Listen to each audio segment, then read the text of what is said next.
Good morning. हम इस video में बात करने वाले हैं कि एक ऐसे संगठन की जो न सिर्फ भारत के लोगों को इकट्ठा किया, भारत के लोगों को कंबाइन किया, यूनाइट किया, बल्कि कई सालों तक भारत में आज़ादी की लड़ाई भी लड़ी और लड़ाई लड़ने के साथ साथ जब भारत आज़ाद हुआ तो भारत में उन्होंने हुकूमत भी की। हम शुरुआत करते हैं 1885 से। एक डेट याद रखना, 28 दिसंबर 1885। इस दिन ऐसा क्या हुआ? इस दिन एक ऐसा मुहिम, एक ऐसा काम अंजाम दिया गया जो भारत में होना जरूरी था।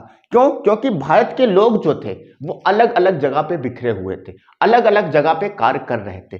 मैं आपको बताया हूं कि 1857 की जब क्रांति हुई थी तो 1857 की क्रांति में लोगों के अंदर आजादी का लव तो जल चुका था। लोग आजाद होना तो चाहते थे ब्रिटिश के रूल से, लेकिन बात यह थी कि लोग इकट्ठा नहीं हो पा रहे थे।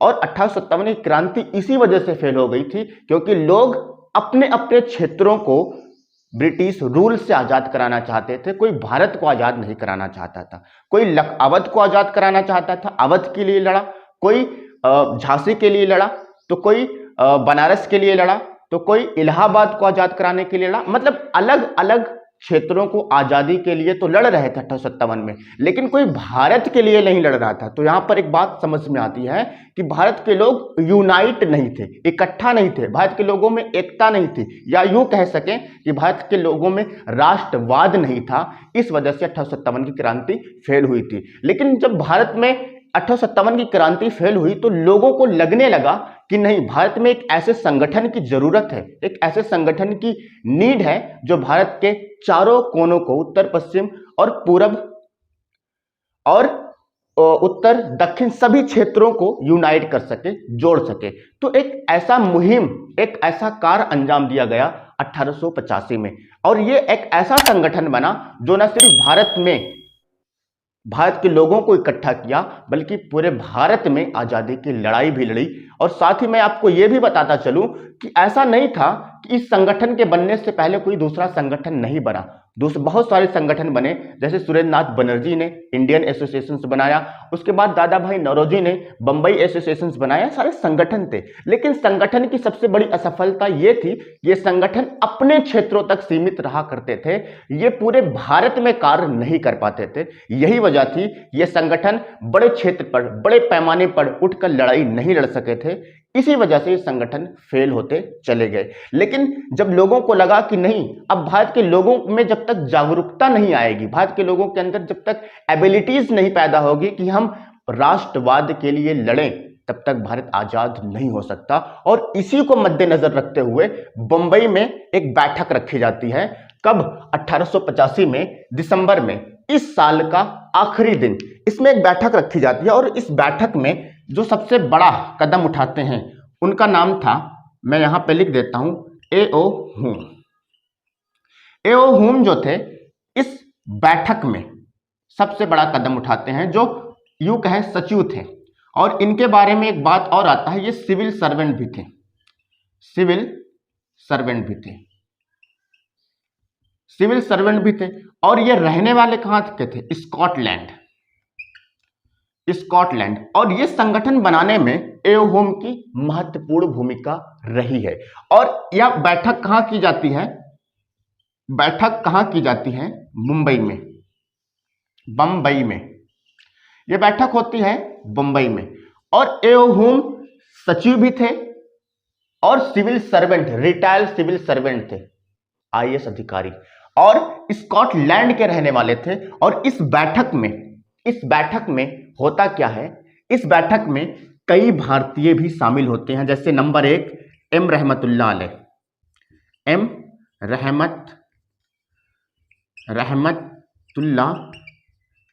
रहमतुल्लाह शामिल होते हैं। दूसरा, दादा भाई नौरोजी शामिल होते हैं, दादा भाई नौरोजी शामिल होते हैं। तीसरा, फिरोज शाह मेहता शामिल होते हैं, फिरोज शाह मेहता शामिल होते हैं। और इस अधिवेशन में ये एम रहमतुल्लाह, दादा भाई नौरोजी, फिरोज शाह मेहता और साथ ही साथ ए.ओ. हुम ने इसकी कमान, और साथ ही साथ इसमें 72 प्रतिनिधि भी शामिल होते हैं, और ये 72 प्रतिनिधि जो शामिल होते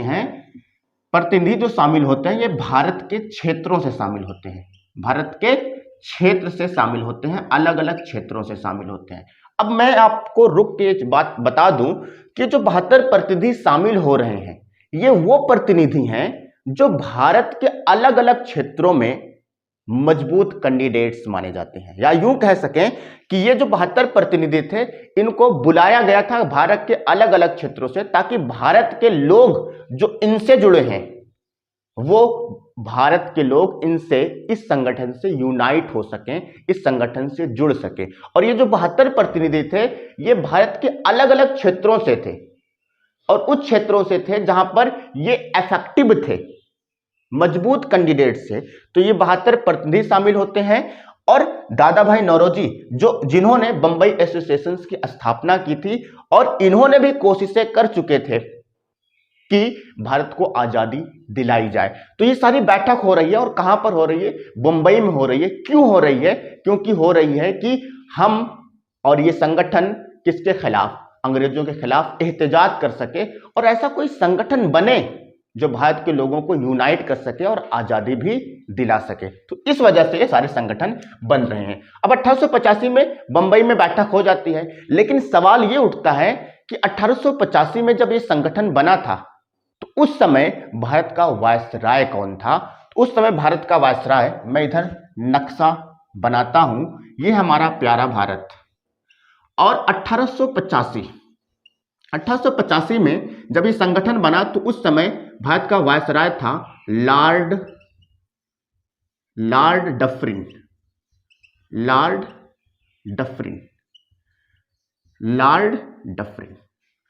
अब एक चीज और, जब ये संगठन बने, तो इस संगठन बनने के समय एक काम ये हुआ कि जब 1885 में लॉर्ड डफरिन वायसराय था, तो लॉर्ड डफरिन ने क्या इसका विरोध किया था? क्या इसके खिलाफ खड़ा हुआ था? बहुत ज्यादा नहीं कह सकते कि इसके खिलाफ खड़ा हुआ था। कुछ मंशा इसकी भी शामिल थी कि भारत के लोग अपने तरफ यूनाइट कर सकें लोगों को। तो इस समय एक संगठन बना, और सभी की सहमति से, 72 प्रतिनिधि की सहमति से, और इन लोगों के इस भूमिका से एक संगठन बना जिसका नाम था भारतीय Congress party, Indian national Congress party. यह संगठन बना कब? 1885 में। अब यहां पर एक सवाल उठता है, जब 1885 में भारतीय कांग्रेस पार्टी का गठन हुआ, तो उस समय भारत का वायसराय कौन था? तो जब 1885 में कांग्रेस पार्टी का गठन होता है, तो उस समय भारत का वायसराय लॉर्ड डफरिन था। ये बात क्लियर? अब ये संगठन बन गए। अब इस संगठन का कार्य क्या है और किस वजह से बनाए गए, मैं आपको बता चुका हूं कि एक ऐसी पार्टी की, एक ऐसे संगठन की जरूरत थी जो लोगों को यूनाइट कर सके, लोगों को इकट्ठा कर सके, लोगों में जागरूकता पैदा कर सके, आजादी के लिए लड़ सके। इस वजह से संगठन बन रहे हैं। अब ये संगठन किस प्रकार अपने कार्य करेगा? देखो, एओ ह्यूम ने संगठन बनाने में महत्वपूर्ण भूमिका तो निभा दी। एओ ह्यूम कोई भारतीय तो नहीं था, कोई इंडियन तो नहीं था, लेकिन साथ ही साथ में इसमें इंडियन का प्रतिनिधित्व भी शामिल किया, ताकि वो अपने लिए लड़ सकें। ठीक है, अब ये संगठन बन गए। अब ये संगठन को में एक मुद्दा रखा गया, इस संगठन में यह कहा गया कि यह संगठन भारत के अलग अलग क्षेत्रों में संपन्न किया जाएगा। इसकी जो बैठकें होंगी, इसके जो अधिवेशन होंगे, वो अलग अलग क्षेत्रों में होंगे, ताकि भारत के पूरे क्षेत्र, भारत का चारों कोना क्या हो सके? यूनाइट हो सके। ठीक है, एक पिरामिड के रूप में यूनाइट हो सके। तो यह कार्य किया गया, और कहा गया कि हर साल हम अधिवेशन करेंगे कांग्रेस का, पार्टी का। तो ये चीजें हुई। अब यह कांग्रेस पार्टी जो है, सबसे पहला अधिवेशन कब हुआ, दूसरा कब हुआ, तीसरा कब हुआ, और इसमें दरार किस प्रकार पड़ गई, और इसके जितने भी महत्वपूर्ण अधिवेशन 1947 तक हैं, वो सारे अधिवेशन हम पढ़ने वाले हैं। तो एक एक अधिवेशन हम इनका समझते हैं। तो पहले समझते हैं इसको मिटा के।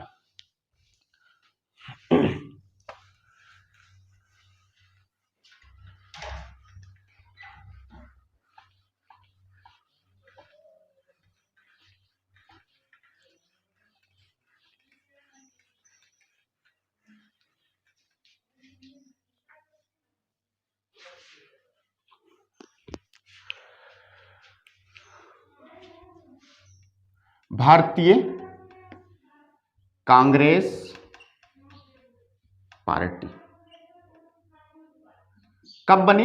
1885 में। हमने आपको बता दिया कब बनी। अब कांग्रेस पार्टी 1885 में बन गई और हर साल इसका अधिवेशन भी होना है। तो पहला अधिवेशन कब हुआ और अध्यक्ष कौन बना उसको हम समझते हैं। तो इसका पहला अधिवेशन होता है, या पहली बैठक जो होती है इनकी, पहला अधिवेशन होता है कहां पर? बंबई में। अब कब हुआ था? 1885 में। और इस समय अध्यक्ष इसका कौन बना था? व्योमेश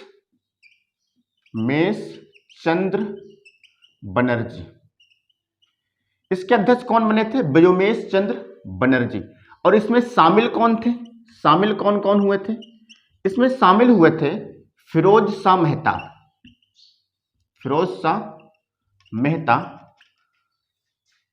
एम रहमतुल्लाह,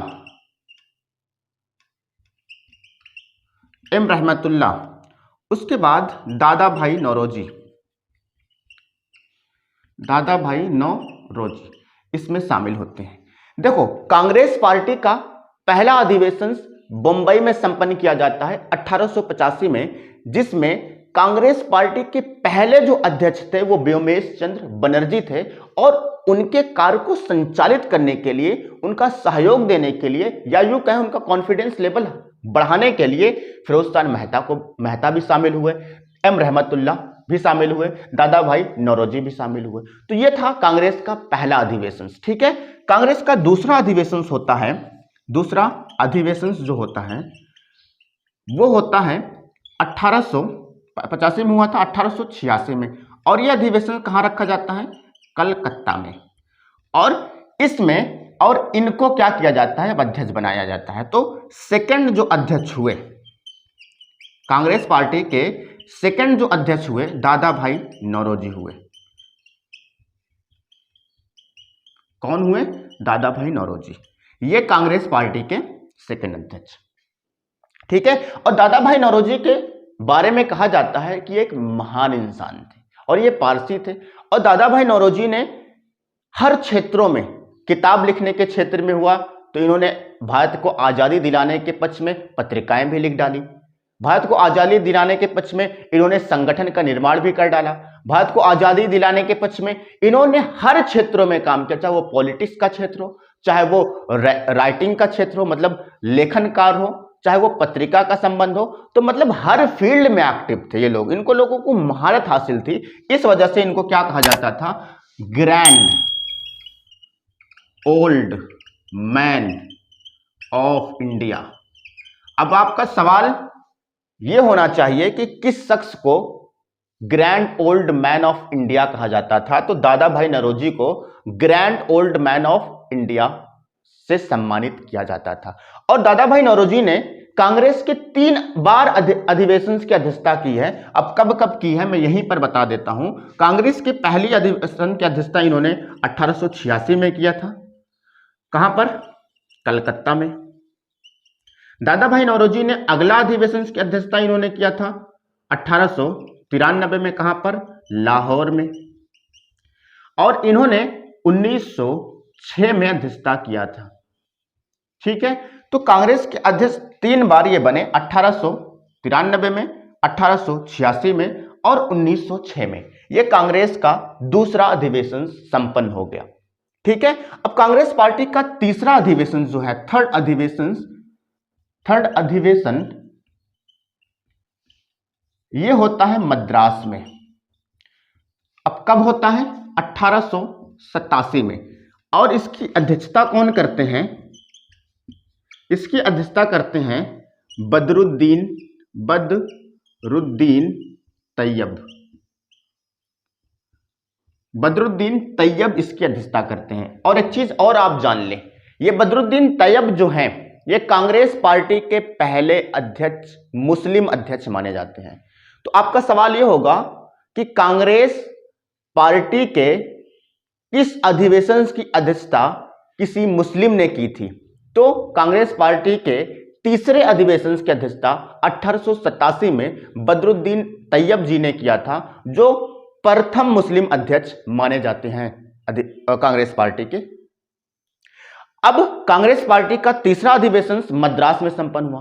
कांग्रेस पार्टी का चौथा अधिवेशन आप देखें, कांग्रेस पार्टी का चौथा अधिवेशन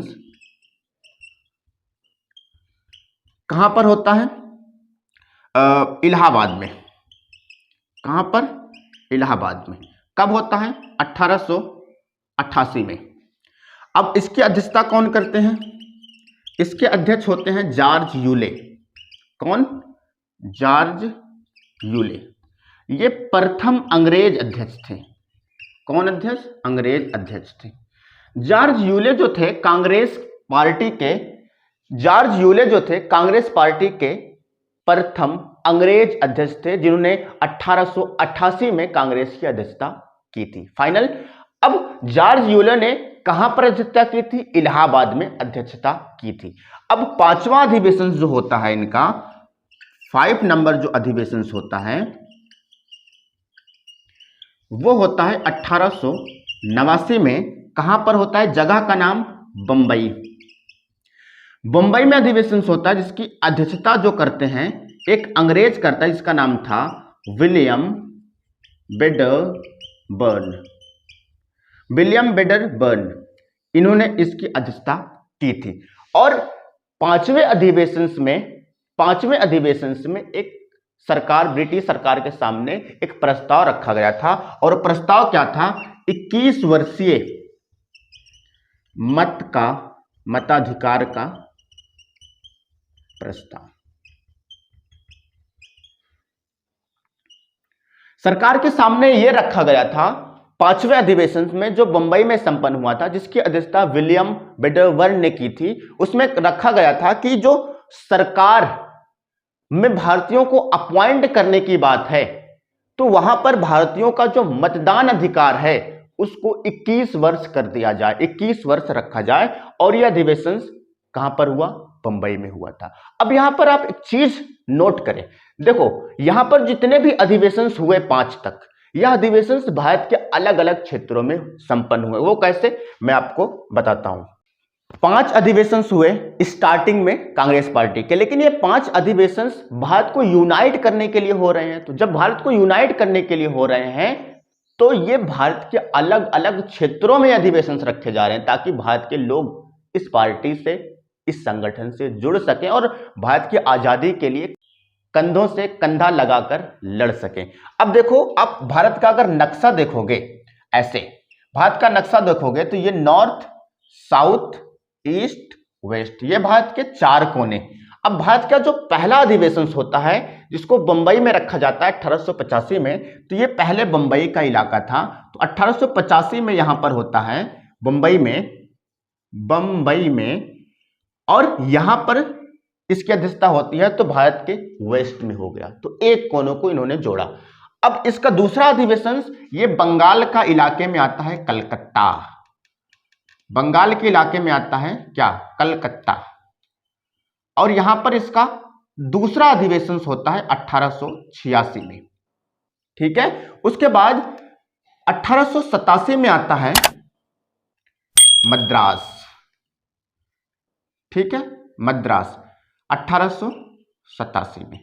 उसके बाद यहां पर अवध का एक इलाका जिसका नाम था इलाहाबाद, यहां पर अध्यक्षता करी जाती है 1888 में। अब उसके बाद ये फिर पांचवा संपन्न होता है फिर 1889 में, फिर बंबई में। तो आप देखो, पहला अधिवेशन यहां पर, पहला अधिवेशन यहां पर, फिर यहां पर, फिर यहां पर, फिर यहां पर। तो इस प्रकार भारत के चारों कोनों को जोड़ने की एक मुहिम फिक्स हुई थी। और एक चीज और आप जान लो, ये अधिवेशन बदले भी जा रहे हैं। ये अलग अलग क्षेत्रों में अधिवेशन हो रहे हैं, तो अलग अलग नेता भी चुने जा रहे हैं, ताकि वो नेता अपने क्षेत्रों में एक मुहिम और एक यूनाइटेड की बात कर सके, अपने क्षेत्रों को अपनी भाषा में समझा सके। तो अलग अलग क्षेत्र में अलग अलग अधिवेशन हुए और भारत के चारों पांचों कोनों को जोड़ने की बात हुई थी। यही कांग्रेस पार्टी का सबसे बड़ी सफलता थी उस दौर में, क्योंकि उस दौर में भारत के लोगों में राष्ट्रवाद की भावना को बनाना था। अब कांग्रेस पार्टी का 5वां अधिवेशन संपन्न हो गया और पांचवां अधिवेशन भारत के अलग अलग क्षेत्रों में संपन्न हुआ। अब हम आगे बढ़ते हैं, इसका और अधिवेशन कहां पर हुआ। अभी यहां पर गांधी जी की एंट्री नहीं हुई है। अब हम समझते हैं कहां इसका अधिवेशन हुआ और कहां पर गांधी जी की एंट्री होती है। तो हम समझते हैं इसको मिटाने के बाद। कांग्रेस पार्टी के इंपॉर्टेंट अधिवेशन में एक अधिवेशन नौवां अधिवेशन आता है। नौवां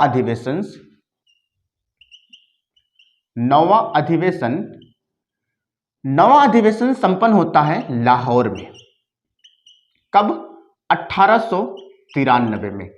अब इसकी अध्यक्षता कौन करते हैं? दादा भाई नौरोजी इसकी अध्यक्षता करते हैं।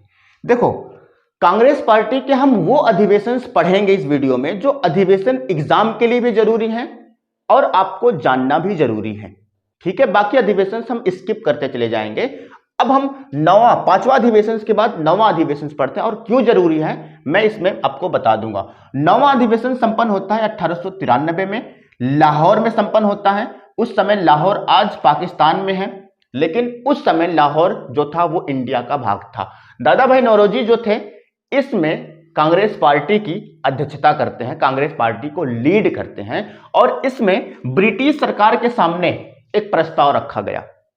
एक चीज और आप जान लो कि जो आईएएस सिविल सर्वेंट की जो नौकरी होती थी ये पहले भारत में भी नहीं होती थी, लेकिन ये सिविल सर्वेंट का कोई अधिकारी अगर बनना चाहता था वो ब्रिटिश जाकर पेपर देता था। लेकिन दादा भाई नौरोजी ने इसमें मांग रखी कि जो सिविल की परीक्षा है, सिविल परीक्षा जो है वो कहां पर कराया जाए? इंडिया में कराया जाए। सिविल परीक्षा कहां पर कराया जाए? इंडिया में संपन्न कराया जाए। ठीक है, इसने मांग रखी थी और सबसे पहले सिविल परीक्षा कहां हुई थी वो भी जान लें आप, इलाहाबाद में हुई थी। मांग के बाद जब इन्होंने दादा भाई नौरोजी ने सिविल परीक्षा भारत में कराने की मांग की कि भारत के लोग इंडिया जाकर ना पेपर देकर, ब्रिटिश जाकर पेपर ना देकर भारत में पेपर देंगे, और सबसे पहले यह मांग 1893 में रखा गया था, दादा भाई नौरोजी के द्वारा रखा गया था और कांग्रेस पार्टी ने प्रस्ताव ब्रिटिश पार्लियामेंट के सामने रखा था, ब्रिटिश सरकार के सामने रखा था। और यह सबसे पहले परीक्षा इनकी मांग के बाद इलाहाबाद में सबसे पहले सिविल आईएएस की परीक्षा, यूपीएससी की परीक्षा, सबसे पहले सिविल परीक्षा जो है वो इलाहाबाद में संपन्न की जाती है। ठीक है, अब इनके बाद 17वां अधिवेशन आता है। 17वां अधिवेशन होता है 1901 में। कहां पर? 1901 में। और अधिवेशन होता है कहां पर? कलकत्ता में। ठीक है, और कलकत्ता में अधिवेशन रखा जाता है जिसकी अध्यक्षता जो है कांग्रेस पार्टी के जो अध्यक्ष बनाए जाते हैं उनका नाम था दिनिशा एडलवी वाचा। दिनिशा एडलवी वाचा। 17वां अधिवेशन 1901 ये संपन्न होता है कलकत्ता में। कांग्रेस के अध्यक्ष बनते हैं दिनिशा एडलवी वाचा। और ये अधिवेशन जरूरी क्यों है? अभी तक आपने यहां पर पूरे अधिवेशन में 17 अधिवेशन संपन्न हुए जिसमें कहीं भी गांधी जी की बात नहीं हुई, क्योंकि गांधी जी अभी तक इस कांग्रेस पार्टी का हिस्सा नहीं थे। लेकिन 1901 में, कहां पर? 1901 में कलकत्ता अधिवेशन में दिनिशा एडलवी वाचा की अध्यक्षता में संपन्न कांग्रेस पार्टी का जो अधिवेशन था, उस अधिवेशन में पहली बार फर्स्ट टाइम महात्मा गांधी क्या होते हैं? शामिल होते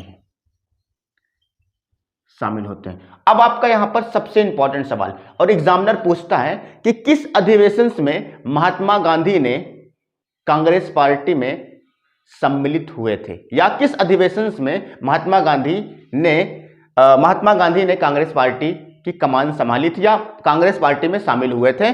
तो महात्मा गांधी जी 17वां अधिवेशन 1901, ध्यान रखना 1901 में सबसे पहले महात्मा गांधी कांग्रेस पार्टी में शामिल हुए थे और कांग्रेस पार्टी की तरफ आए थे 1901 में।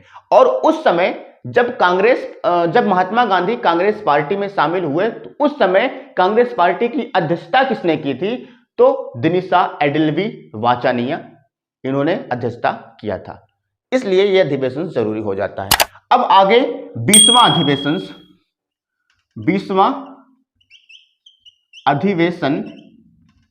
संपन्न होता है 1904 में।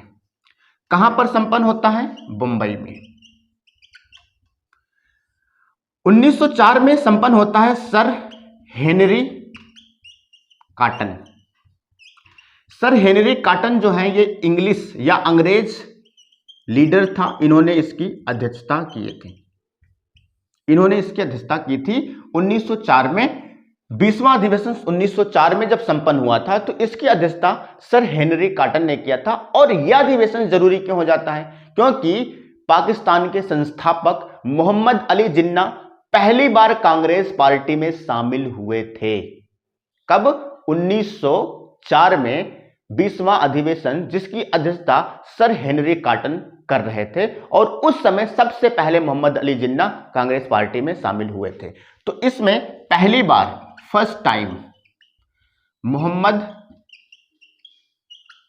अली जिन्ना शामिल हुए थे। पहली बार मोहम्मद अली जिन्ना शामिल हुए थे। तो ये कांग्रेस पार्टी के इंपॉर्टेंट अधिवेशन हुए जो 20वां अधिवेशन तक मैंने कवर किया। अब 1904 के बाद 1905 का समय आएगा जब लॉर्ड कर्जन भारत का वायसराय बनेगा। और उस समय एक कहानी हो जाएगी। क्यों? क्योंकि अब अंग्रेजों को लगने लगा कि भारत के लोग वाकई में यूनाइट हो रहे हैं, भारत के लोग वाकई में एकजुट हो रहे हैं। अब ऐसा ना हो कि भारत के लोग मुस्लिम, हिंदू, सिख, ईसाई सब इकट्ठा हो रहे हैं। क्योंकि बंगाल का जो ईस्ट एरिया था वो मुस्लिम बाहुल क्षेत्र था, बंगाल का जो वेस्ट एरिया था वो हिंदू बाहुल क्षेत्र था। तो ईस्ट और वेस्ट, जो आज का बांग्लादेश है वो बंगाल का उस समय वेस्ट इलाका था। और आज का जो पश्चिम बंगाल है, वेस्ट बंगाल है, आज ये हिंदू बाहुल क्षेत्र था, ये हिंदू का बाहुल क्षेत्र था। तो ये दोनों लोग क्या हो रहे थे? यूनाइट हो रहे थे। अब लॉर्ड कर्जन को ये बात खटकने लगी कि अगर वाकई में हिंदू मुस्लिम सब एक हो जाएंगे तो हो सकता है कि 1857 की जैसी क्रांति फिर ना हो जाए। और अब इस बार हम इस क्रांति को या इस प्रकार की क्रांति को असफल नहीं बना सकते। हो सकता है कि हमारा साम्राज्य बिखर जाए। उनको इस बात का डर सताने लगा। 1804 के बाद वो एक गेम खेलेंगे 1905 में। हम दूसरे वीडियो में उसको कवर कर देंगे, दूसरे वीडियो में उसको बता देंगे 1805 में क्या हुआ, किस प्रकार इन्होंने भारत के लोगों को जो यूनाइट हो रहे थे, सभी क्षेत्रों से, अलग अलग क्षेत्रों से जुड़ रहे थे कांग्रेस पार्टी में अपनी मतलब हक की लड़ाई लड़ने के लिए। तो अंग्रेज किस प्रकार इसमें फूट डालते हैं और किस प्रकार इसको अलग कर देते हैं। फिर ये बिखर जाते हैं। कौन? भारतीय लोग। फिर ये क्या हो जाते हैं? बिखर जाते हैं। वो 1905 में फूट डालो शासन करो की नीति से लॉर्ड कर्जन ने इस चीज को अंजाम दिया था कि भारत के लोग यूनाइट ना हो सके, भारत के लोग इकट्ठा ना हो सके। और रुककर यहां पर एक चीज बता दूं कि आज जो भारत की स्थिति है, ये भारत की स्थिति हम लड़ तभी पाएंगे और सुप्रीम पावर तभी बन पाएंगे और विश्व गुरु तभी बन पाएंगे जब भारत का प्रत्येक नागरिक, चाहे वो किसी भी धर्म का फॉलो करने वाला हो, चाहे वो किसी धर्म को भी मानने वाला हो, चाहे वो किसी संस्कृति का मानने वाला हो, वो अपने देश से प्यार करता है, वो अपने देश से मोहब्बत करता है। और साथ ही साथ भारत के सभी नागरिकों का हक है कि एक दूसरे नागरिकों की हेल्प करें, किसी भी प्रकार का भेदभाव किए बिना। क्योंकि हमारा संविधान भी तो भेदभाव को नहीं मानता। हमारे संविधान में भारत के किसी भी पर्टिकुलर किसी रिलीजन्स के लिए, पर्टिकुलर किसी धर्म के लिए या किसी कैटेगरी के लिए तो नहीं है ना। भारत का संविधान सभी के लिए लागू होता है, चाहे वो राष्ट्रपति हो, चाहे एक मामूली लेबर हो। तो भारत का लोकतंत्र तभी मजबूत हो सकता है जब भारत को लोग यूनाइट हो सकें, जब भारत को लोग इकट्ठा हो सकें। हम आजादी की लड़ाई इसी वजह से जीत पाए थे क्योंकि उस समय भारत के लोग इकट्ठा थे, भारत के लोग यूनाइट हुए थे। अगर भारत के लोग यूनाइट नहीं होते, इकट्ठे नहीं होते, साथ नहीं लड़ते, हिंदू मुस्लिम सब एक साथ नहीं आते, तो भारत आजाद नहीं हो पाता, भारत में हम आजादी की लड़ाई नहीं लड़ पाते। तो आज हमें इस दौर में यही समझना है कि अगर हमें भारत को वाकई विश्व गुरु बनाना है, भारत को वाकई विश्व संपन्न बनाना है और इसकी अर्थव्यवस्था 10% से अधिक रखनी है और कई ट्रिलियन डॉलर भी गेन करना है, तो हमें क्या करना पड़ेगा? भारत को यूनाइट करना पड़ेगा, भारत को इकट्ठा करना पड़ेगा। और भारत इकट्ठा तभी होगा जब भारत के सभी धर्म, सभी रिलीजन, सभी कल्चर इकट्ठे होंगे, तभी हम लड़ पाएंगे। और याद रखना उस बात को, 1857 की क्रांति का इतिहास पढ़ लेना, और इतिहास पढ़ना तो आपको अंदाजा हो जाएगा कि 1857 के दौर में भी हम आजाद हो गए होते, लेकिन हमारे बीच में एकता नहीं थी। हिंदू अलग बिखरे थे, मुस्लिम अलग बिखरे थे, पारसी अलग बिखरे थे, ईसाई अलग बिखरे थे, किसी को भारत की कोई चिंता नहीं थी। वही दौर में आज हम चल रहे हैं। हमें क्या करना है? भारत को यूनाइट करना है, इकट्ठा करना है, जिस प्रकार अंग्रेजों से उस समय हम लोग लड़े थे इकट्ठा करके। तो आज 1904 तक हम रखते हैं, इसके बाद हम अगले वीडियो में कवर कर लेंगे। लेकिन इसको मैं मैप पे आपको बता देता हूं कि किस प्रकार भारत को यूनाइट करने का काम किया गया, तो आप इस तरह इसको समझ लें। देखो, ये भारत का नॉर्थ, ये ईस्ट इलाका, ये वेस्ट इलाका, ये साउथ इलाका, भारत का सभी इलाके क्या करना है? इस कांग्रेस पार्टी को सबको यूनाइट करना है। तो देखो, ये बंबई का इलाका, ये बंगाल का इलाका, ये मद्रास का इलाका, ये इलाहाबाद मतलब अवध, ठीक है, और ये यहां पर लाहौर, ये भारत के चारों कोन हो गए। ये पर कहां पर? ये लाहौर, लाहौर, ये बंबई, ये मद्रास, और ये बंगाल, और बंगाल में ही आता है कलकत्ता, और ये अवध का इलाका, और अवध में आता है इलाहाबाद। देखो भारत को किस प्रकार इकट्ठा किया जा रहा है। ये भारत के अलग अलग कोने हो गए ना, भारत के अलग अलग हिस्से हो गए। अब यहां पर सबसे पहले 1885 में अधिवेशन हुआ, उसके बाद ये अधिवेशन यहां पर गया कलकत्ता में, 1886 में अधिवेशन हुआ, फिर ये चीज यहां पर अधिवेशन कराया गया, यहां पर 1887 में हुआ, फिर यहां से अधिवेशन उठ के यहां पर गया, यहां पर 1888 में संपन्न हुआ, फिर यहां से फिर मुंबई आया, फिर 1889 हुआ, फिर ये अधिवेशन क्या 1889 के बाद फिर कहां पर गया? 1889 के बाद फिर लाहौर गया, लाहौर के बाद फिर कलकत्ता गया, कलकत्ता के बाद फिर कहां पर गया? इलाहाबाद गया। तो इस प्रकार देखो भारत का अलग अलग हिस्सा क्या हो रहा है? कवर हो रहा है। तो इस प्रकार भारत को यूनाइट करने का काम किया गया, और ये जिम्मा किसने उठाया? भारत के मिडिल क्लास फैमिली ने, जिनको लगने लगा कि भारत में अब भारत को आजादी दिलाना आवश्यक हो गया है। तो हम 1904 तक रखते हैं। अब हम देखेंगे कि कितनी मेहनत से ये लोग जब भारत को यूनाइट कर रहे थे, भारत के अलग अलग हिस्सों में सभी इंसानों को इकट्ठा कर रहे थे भारत की लड़ाई के लिए, उस समय लॉर्ड कर्जन को ये बात खटकती है, और ये क्या करता है? इस यूनाइटेड को, इस प्रकार की प्रक्रिया को वो तोड़ने का काम करता है, और वेस्ट बंगाल ईस्ट बंगाल को हिंदू और मुस्लिम में बांट देता है। जिस प्रकार आज हमारे नेता वगैरह करते हैं कि हिंदू और मुस्लिम को बांट देते हैं ताकि ये यूनाइट ना हो सके, अपने हक की बात ना कर सके। तो नहीं, ऐसा नहीं था। और उस समय लॉर्ड कर्जन ने किस प्रकार गेम खेला था और कैसे भारत के लोगों को भी बांट दिया था। और ये जो कांग्रेस पार्टी अपने मुहिम पर काम कर रही थी, कांग्रेस पार्टी में भी फूट पैदा कर दिया था। कांग्रेस पार्टी भी गरम और नरम दल में बढ़ गई थी। हम समझेंगे दूसरे वीडियो में। तब तक के लिए आप अपना ख्याल रखें। जय हिंद, जय भारत।